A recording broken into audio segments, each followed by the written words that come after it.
If you want to watch the same video in English, albo po polsku, or in other languages, find the link to it in the description below. Namaste.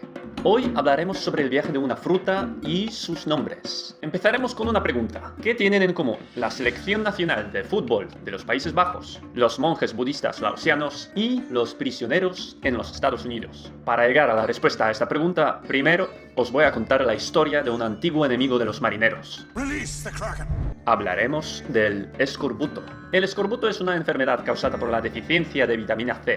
Sus síntomas son muy desagradables: fatiga, boca seca, pérdida de dientes, fiebre y luego viene la muerte.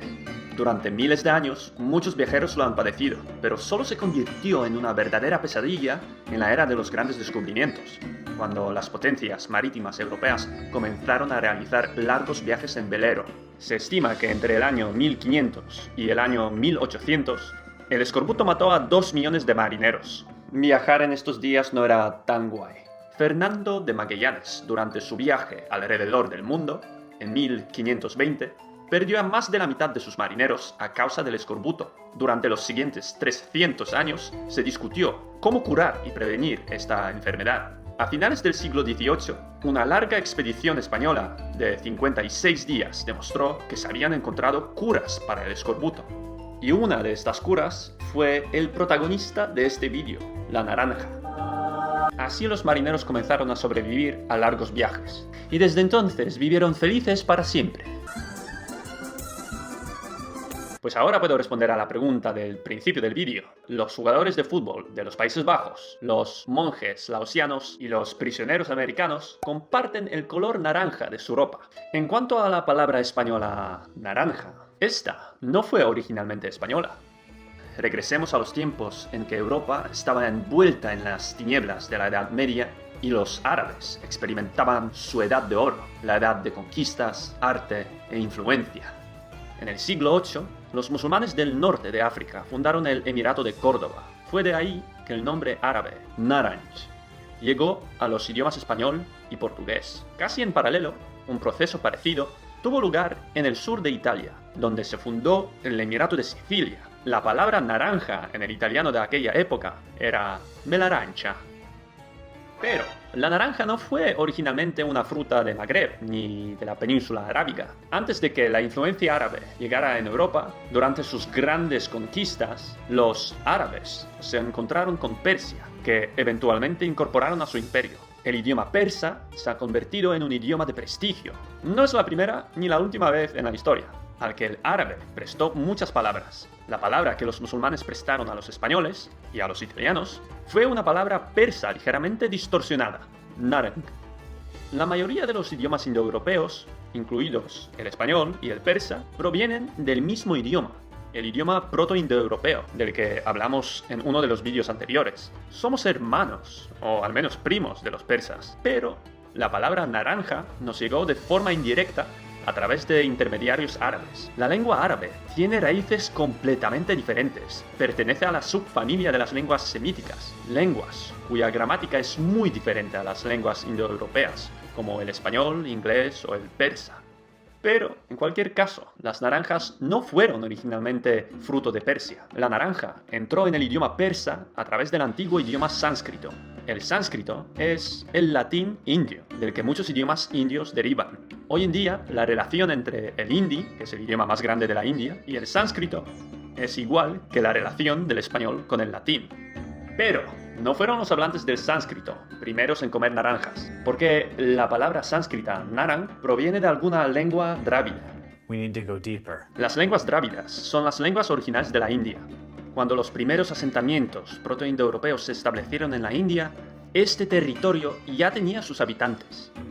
Estas eran las personas que hablaban las lenguas drávidas. Hoy en la India, estos idiomas no los habla más del 20% de la población. Fue de las lenguas drávidas que el sánscrito tomó el préstamo naranga. Hoy, por ejemplo, en tamil, un heredero de las lenguas drávidas con las que el sánscrito tuvo contacto, por ejemplo, la palabra narantam significa fragancia. O sea, hoy en día la palabra que usamos nosotros, los hispanohablantes, la naranja, tiene una raíz del sur de la India de hace miles de años. Aquí termina el rastro de la etimología de nuestra palabra española naranja. pero eso no significa que la naranja haya sido cultivada por primera vez por los hablantes de lenguas drávidas. ¡Falta mucho! La primera mención de la palabra naranja proviene de la literatura china, del año 314 a.C., pero ¿quién cultivó la primera naranja? No se sabe, aunque se cree que fue en algún lugar del sudeste asiático. Ok, pero este no es el final del complicado viaje de la naranja, al menos en esta dirección. Ahora, vamos a hablar de un país con mucho sol. El nombre Portugal deriva del latín portus cale, donde portus es simplemente puerto y cale, bueno, para cale hay muchas teorías complicadillas. En cualquier caso, la palabra naranja, gracias a los árabes y luego gracias a los españoles, italianos, franceses y otros, se extendió por Europa con muchos nombres similares. Naranja, laranja, pomarancha, melarancha, orange. Pero, en algunos idiomas, recibió un nombre bastante diferente. En la lengua veneciana, naranja se le dio el nombre de portogallo. Los venecianos no sabían cómo nombrar esta fruta y por lo tanto simplemente usaron el nombre del país cuya producción de naranjas era famosa. Si pensáis que esto es extraño, pensad en por qué llamamos Frankfurt a este tipo de salchicha en vez de inventar una palabra mejor. Volviendo a Venecia, esta, a finales de la Edad Media, se volvió una potencia en el cuenco mediterráneo. Durante algún tiempo incluso fue propietaria de una parte de Grecia, a quienes prestaron la palabra Portocali, pero nada dura para siempre. Venecia finalmente perdió su posición ante el Imperio Otomano.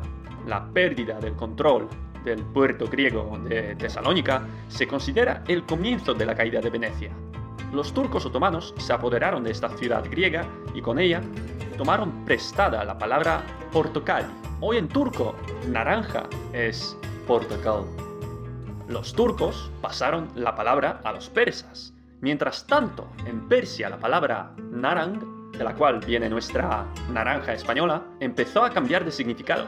Hoy en Persia, o sea, en Irán, narangi significa mandarina. Naranja es Portugal. El destino es perverso. Resulta que hoy los españoles emplean la palabra naranja, que proviene de la India, y en cambio los iraníes usan una palabra que deriva del latín. Who would have thought? Not me. Esto nos muestra intercambios culturales que tuvieron lugar en Eurasia, incluso antes de los grandes descubrimientos. Y no estamos hablando solo de las lenguas indoeuropeas como veneciano, francés, inglés, español, sánscrito o persa, sino también de representantes de otras familias lingüísticas, como las lenguas semíticas, túrquicas y drávidas, que también participaron en el vagabundeo léxico euroasiático de la naranja, y de muchas otras palabras. Sin embargo, hay partes del mundo con las cuales Europa tuvo mucho menos contacto durante muchos años. Hablaremos de estas regiones y sus idiomas en otro vídeo. Si os ha gustado la historia de la palabra naranja, os recomiendo mi vídeo sobre la genealogía de los idiomas. Abajo dejo también enlaces y vídeos sobre el aprendizaje de idiomas e idiomas en general. Por hoy ya estamos. Os animo a suscribiros y nos vemos.